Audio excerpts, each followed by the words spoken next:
My entire life, I've always kind of felt a disconnect with other people. I've been an introvert, I've been passive, I haven't really been involved. Going into high school, I was really scared because I hadn't been the best at not making friends, keeping friends. I was terrible at maintaining friendships. I was terrible at doing enough for my friends to feel like I was doing enough. I was kind of scared that this weird problem of mine to not be able to maintain friendships would make me that one kid in Mean Girls, you know, who sits at the corner of the table alone, just eating and with the clique making fun of him. I'm him. But I don't think that this was ever really a problem. Most people are nice. I would say 95% of people are nice, and that might be naive, but I choose to believe it. I learned fast that in high school, even though there might be rumors, even though people might have secret agendas against each other, at the end of the day, we're all the same. It's crazy.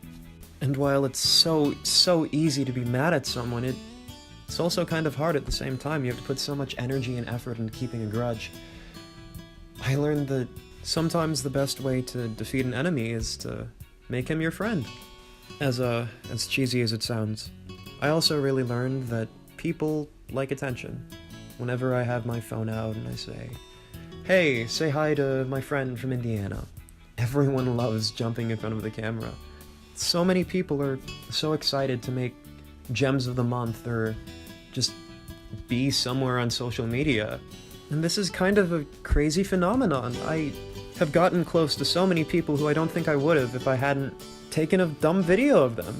It's a crazy phenomenon.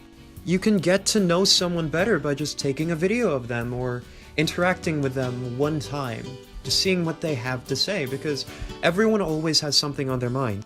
I used to think that sharing feelings or thoughts was something that you shouldn't really do in a high school environment because it's gross, it's edgy, but in reality, it's a very good way to communicate with other people.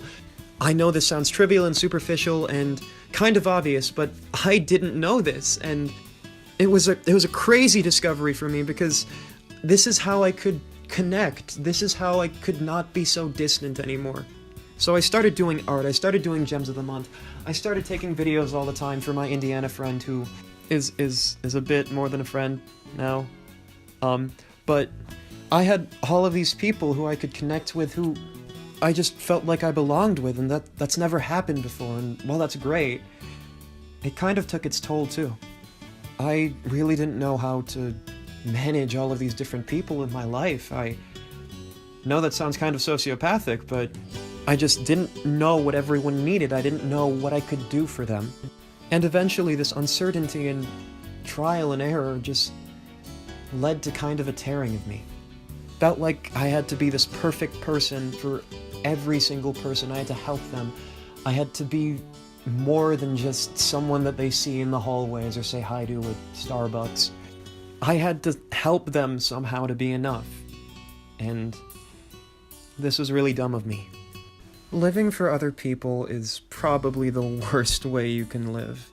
They say being selfless and kind is really good, but at some point you have to think for yourself. You have to understand what you need.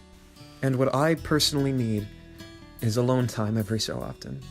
I need to be with my thoughts. I need to be with myself. I can't always be around other people, otherwise I go crazy. I go cuckoo. It's bad, but it's me. I can't hold myself to this incredibly high standard. I have to be rational. I have to understand that I can't help everyone. I can't have all the answers all the time. I'm not some prophet or messiah. I'm only human, after all. And as a human, I make mistakes and I'm not perfect. And I came to realize that far too late. But nevertheless, I realized it, and it's going to be a lesson that I'm going to carry with me for the rest of my life. I can't only live for other people. I have to live for myself a little bit. That's what I need.